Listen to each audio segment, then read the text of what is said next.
श्री शिवाय नमस्तुभ्याम। भगवान शिव और माता पार्वती की आप सभी पर कृपा बनी रहे। सोमवती अमावस्या की आप सभी को हार्दिक शुभकामनाएं। सोमवार को पड़ने वाली अमावस्या को सोमवती अमावस्या कहा जाता है। ये वर्ष में लगभग एक अथवा दो बार ही आती है। इस अमावस्या का हिंदू धर्म में विशेष महत्व होता है। विवाहित स्त्रियां इस दिन अपने पतियों की दीर्घायु की कामना के लिए व्रत रखती हैं। इस दिन मौन व्रत रखने से भी सहस्त्र गोदान का फल मिलता है।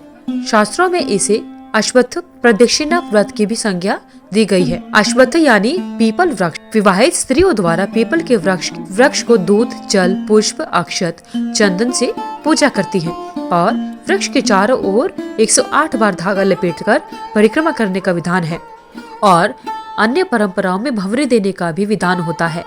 धान, पान और खड़ी हल्दी को मिलाकर उसे विधान पूर्वक तुलसी के पेड़ को चढ़ाया जाता है। इस दिन पवित्र नदियों में भी स्नान करने का विशेष महत्व समझा जाता है।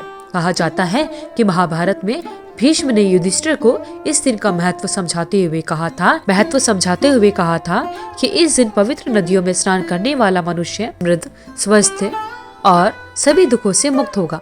ऐसा भी माना जाता है कि स्नान करने से पितरों की आत्माओं को शांति मिलती है। तो आइए भक्तजनों सुनते हैं सोमवती अमावस्या की व्रत कथा। पौराणिक कथा के अनुसार एक राज्य में एक गरीब ब्राह्मण रहा करता था। उस ब्राह्मण के पास पैसों की बहुत कमी थी। वह उन्हीं पैसों की कमी की वजह से अपनी पुत्री का विवाह नहीं कर पा रहा था और इसी वजह से दोनों ब्राह्मण पति और पत्नी बहुत चिंतित रहा करते थे। अपनी गरीबी से परेशान होकर एक दिन ब्राह्मण दंपति ने एक साधु से उपाय पूछा। तो साधु ने बताया कि पास के गांव में एक धोबिन रहती है और जो अपने बेटे और अपनी बहू के साथ रहती है।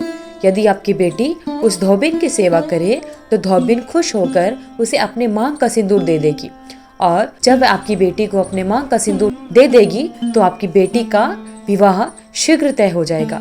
यह सुनकर कन्या धोबिन के घर जाकर सारा काम करने लगी और इसका पता धोबिन व उसकी बहू को नहीं चल पाया। एक दिन धोबिन ने अपने बहू से पूछा कि तुम इतना सारा काम इतनी जल्दी कैसे कर लेती हो? तो बहू बोली, मुझे लगा कि यह सारा काम आप करती हैं। तो धोबिन चौंक गई। उसने नजर रखना शुरू किया।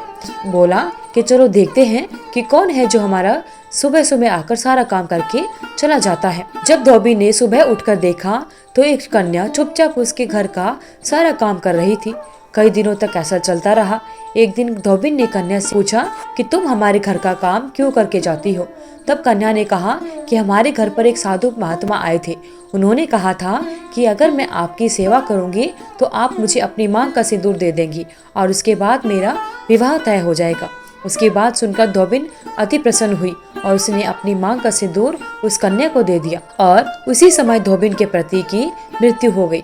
उससे दुखी होकर कन्या घर से निकल पड़ी और एक पीपल के पेड़ के पास पहुंचकर 108 ईंटों के टुकड़े लिए और उन टुकड़ों को 108 बार परिक्रमा करके एक एक बार फेंकने लगी।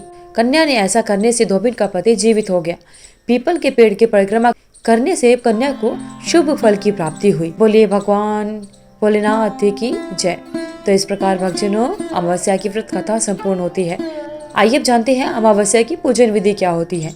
अमावस्या के दिन पूजा करने के लिए सबसे पहले ब्रह्म मुहूर्त में उठना होता है और सभी कामों से निवृत्त होकर स्नान करना चाहिए। इस दिन गंगा स्नान अवश्य करना चाहिए। यदि नदी में स्नान करना संभव नहीं है तो घर में ही नहाने के पानी में गंगा जल डालकर नहा सकते हैं। इसके बाद सूर्यदेव को अर्घ दें। इस दिन भगवान शिव और माता पार्वती की पूजा करने से विशेष कृपा की प्राप्ति होती है। अमावस्या के दिन अपनी योग्यता के अनुसार दान पुण्य अवश्य करना चाहिए।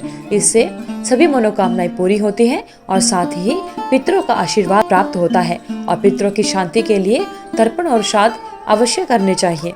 गरुड़ पुराण के अनुसार भगवान विष्णु ने कहा था कि अमावस्या के दिन पूर्वज धरती पर आते हैं, इसलिए व्यक्ति को उनका आशीर्वाद प्राप्त करने के लिए प्रार्थना और प्रसाद चढ़ाना चाहिए। वहीं कुछ लोग अमावस्या पर व्रत भी रखते हैं। मान्यता है कि उपवास करने से व्यक्ति के पिछले सारे पाप धुल जाते हैं। अमावस्या व्रत रखने से व्यक्ति को सफलता, समृद्धि, स्वास्थ्य, धन और प्रेम की प्राप्ति होती है। व्रत के अलावा भी अमावस्या पूजा सभी बुरी शक्तियों को दूर रखती है और घर में सकारात्मक ऊर्जा बनी रहती है। भगवान भोलेनाथ और माता पार्वती की आप सभी पर कृपा बनी रहे। हे भोलेनाथ, आप अपने भक्तों पर ऐसे ही कृपा बनाए रखना। अगर आपको वीडियो अच्छी लगी तो वीडियो को लाइक करें, शेयर करें, चैनल को सब्सक्राइब करके बेल आइकन को जरूर प्रेस करें ताकि आगे आने वाली सभी वीडियोस की नोटिफिकेशन आप तक समय से पहुंचती रहे। कमेंट बॉक्स में हर हर महादेव लिखना ना भूलें।